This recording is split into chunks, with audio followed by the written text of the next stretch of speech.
much, and thank you for being here today. My name is Desiree Lavertu, and this is Encore, the Oxy Glee Club Alumni Choir. We are in our second year.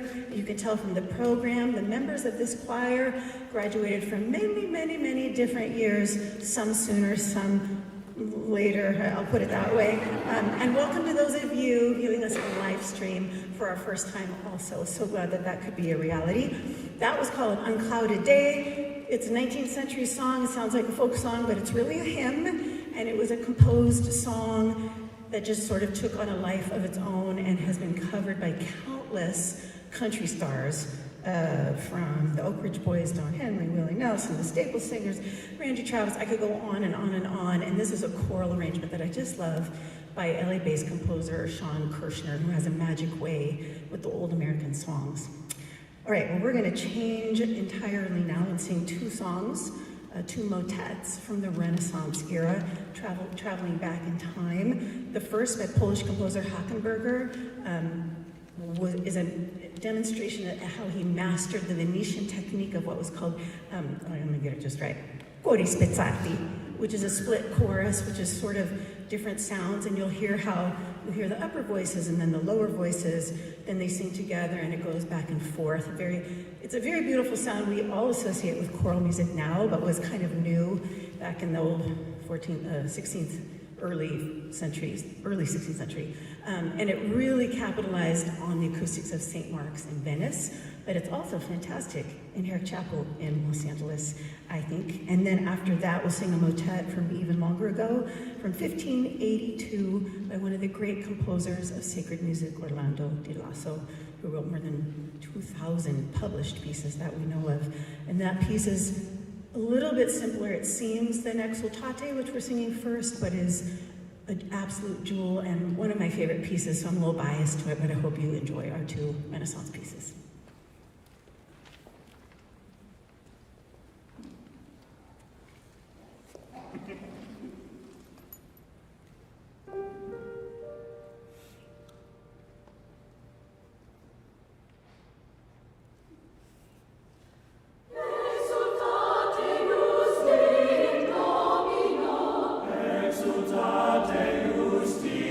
Domino, recto fece con la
their applause before they move, but look, they're so on task. They're moving to their next formation, which that's why they're Glee clubbers, right? They know they're to hit their marks.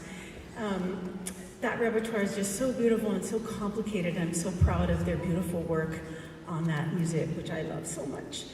But now we're going to change centuries. We're going to move forward in time to the very, very end of the 20th century. We'll be singing O Nata Lux by Morton Lauridsen, an American composer especially known for choral writing. He was a longtime professor of composition and now professor emeritus at USC. O Nata Lux is the central movement a cappella of a larger work for chorus and orchestra called Lux Aeterna, which if you haven't heard, check it out. I mean, it's so beautiful and such a beautiful, gorgeous piece. It was written in 1997 for the LA Master Chorale. And while the music is modern, the text is quite ancient. It's a 10th century Latin hymn sung for the Feast of Transfiguration. And then after that, we're going to change completely and go back about 100 years or more, changing styles and continents and singing an early 19th century piece by Felix Mendelssohn, another one of my favorite composers, German composer, pianist, conductor. He's super famous for his orchestral works like Midsummer Night's Dream and his Italian Concerto, and for his beautiful piano pieces that all us pianists love to play, the songs without words. But he also wrote beautiful choral music and big epic works.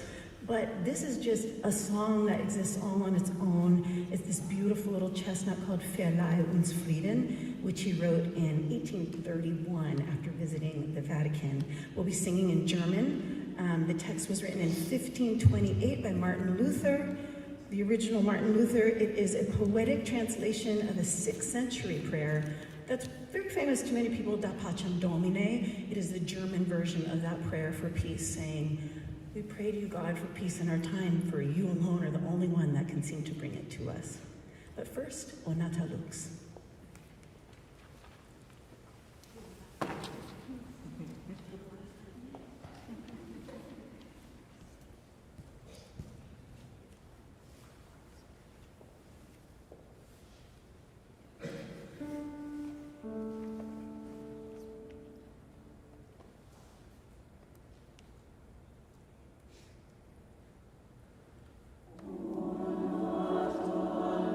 Lux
I'd like to give a special shout out to sophomore Glee Club member Mika-June Hanen, who's a natural German speaker and coached us diligently on our pronunciation. And Mika-June's not here, I don't think. And we are also singing, oh, there's you. Thank you, Mika-June, thank you.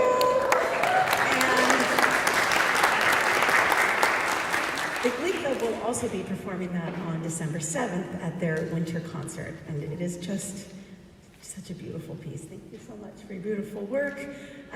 But now we are moving on to two entirely different pieces of choral music. The first one is a sacred piece like the others, but quite different than the others. Elijah Rock is a traditional spiritual, and this arrangement is by the late, great Moses Hogan. Hogan wrote this in 1994 and really reinvented it, because up until that time, choral singers, myself included, knew another version by the also great Chester Hairston, and it was a very famous arrangement. And then when Moses Hogan came out with this one, it became the standard in the repertoire. So it's a beautiful, beautiful, classical sort of arrangement of this traditional song. Like many spirituals, you'll hear a lot of biblical references, but they're also coded, and there's true symbolism, a lot of which has to do with the Underground Railroad of the time. So Elijah himself was a biblical figure who ascended into heaven in a fiery chariot. So you're gonna hear "Coming Up, Lordy" quite a few times in the piece. And that represents the desire for hope and freedom at the end of a long journey. You'll hear us say the rock where Moses stood more than once. This refers to Moses, of course, who led his people out of slavery and to freedom, and met God on the rock, as it were. There's also some references to Satan as a liar and a conjurer, and it's just all very exciting, but it's coded for sort of evil doing and to beware of people of malintent. So you'll hear all those words because we say them a lot, as you will hear. And you know, it's always important when we sing spirituals that we honor the original creators, all of whom are anonymous to us now, and that we just pay them homage for their beautiful music that they made out of such sorrow and such difficult times. I think this arrangement does that in such a beautiful and respectful way. And then after that, we'll really change our clothes here, not literally. We'll sing a song that sounds like a traditional folk song, but is actually a composed piece. It's the very famous El Cascabel, a song from the repertoire of son jarocho, which is a traditional musical style that originated in Veracruz, Mexico. La Bamba is also a song of that genre, and a cascabel is a rattle and holds a significant place in Mexican folklore. The rattling sound is considered to evoke the force of the earth's energy. The song is so emblematic of Mexican culture that it was included on the 1977 Voyager Golden Record as Mexico's contribution to the sounds of the earth. This is traditionally sung by mariachi ensembles and son jarocho ensembles, but our own Suzanne Brown, I'm going to embarrass her and make her wave to the crowd, arranged this for choir in the beginning to meet the needs of her students at her middle school where she teaches, and then she's created this SATV version for us to sing at El Cascabel. But first, Elijah Rock.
Satan ain't nothing but got a snake in the grass. He's a conjure, he's a liar. Hallelujah, Lord. Elijah rock, Elijah rock, Elijah rock, Elijah rock, Elijah rock, Elijah rock, Elijah rock, Elijah rock, Elijah rock, Elijah rock, Elijah rock, Elijah rock, Elijah rock, Elijah rock, Elijah rock, Elijah rock, Elijah rock, Elijah rock,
Yeah, catch my breath for a minute.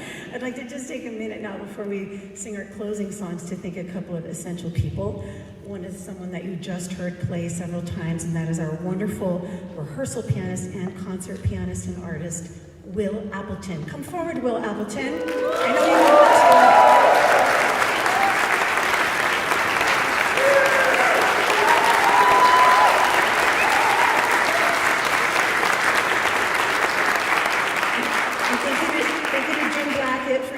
Us and putting us in contact with each other. I think I see you there. Thank you so much. And the other person is someone I literally could not have undertaken this project without, and that is the amazing Lulu Maxfield. Lulu.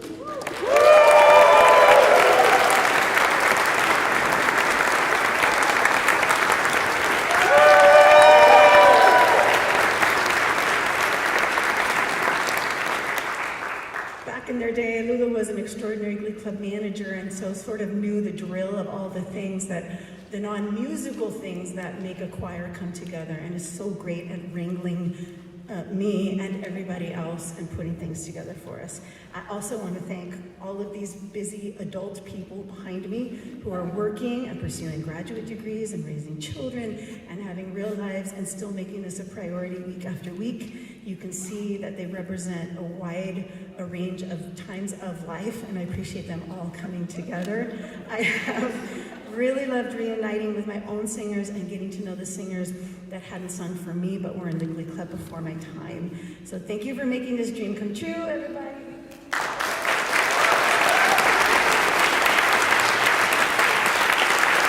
And if you are a Glee Club alum and you are interested in singing this ensemble, just drop us a note on email or Instagram. Now we're going to finish with 3 American songs. This is the last time I'm going to talk. You're welcome.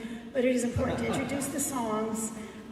This first song in the set was written by the great Irving Berlin, the man George Gershwin called the greatest songwriter who ever lived.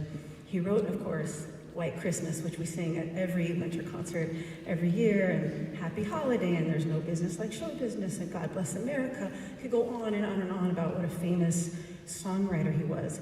This song is from a 1949 musical that did not do well called Miss Liberty, a fictitious telling of the history of the Statue of Liberty. It didn't seem to do very well, but this song was the standout and has come down to us over the years. The words, of course, are engraved on the pedestal.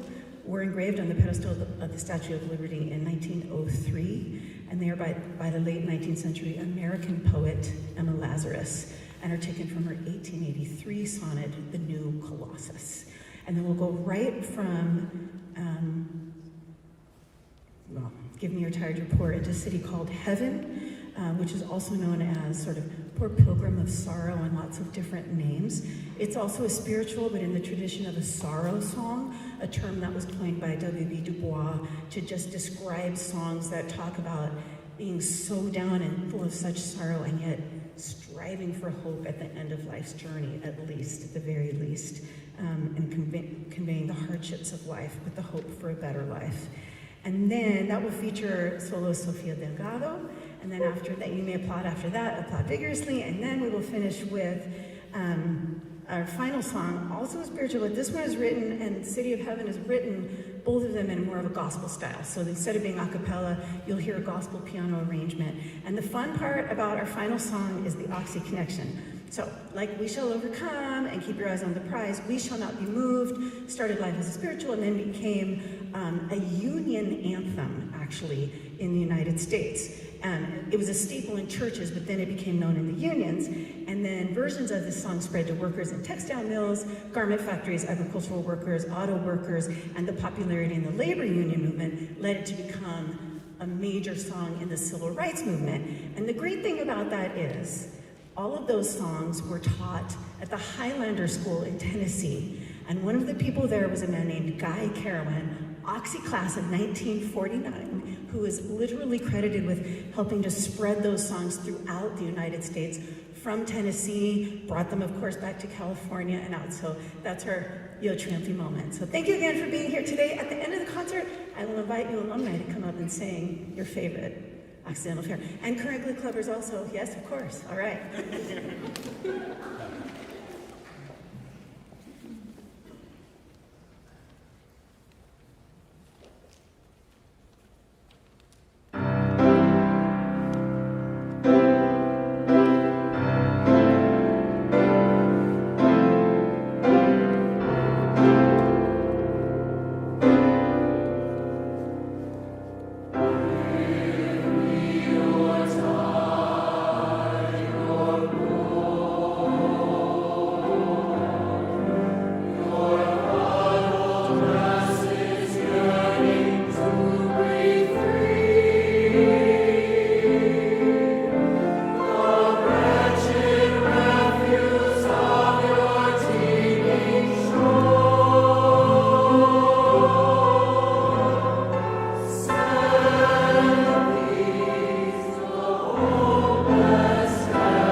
We shall not be moved, just like a tree that's planted by the water.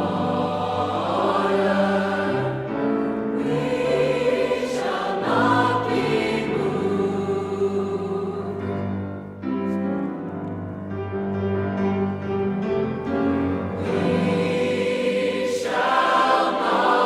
We shall not be moved. We shall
also always do, and it's just a thing that we do. So it's just, Clarence Street, you're not going to come sing with us? Come on.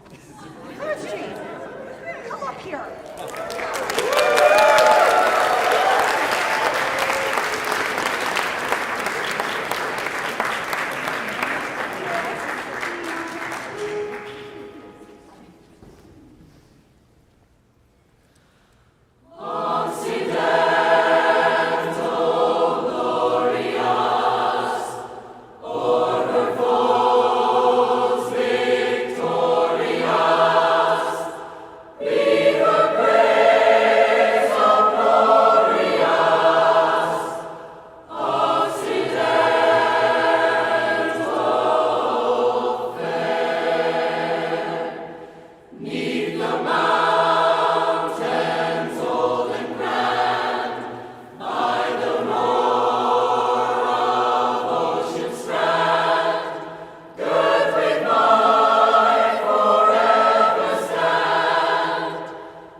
So could you take one with all of the people? And then we'll have yes, please. All of the people. Sorry. You need us to squish? Yeah, there's like 4 people you guys can go.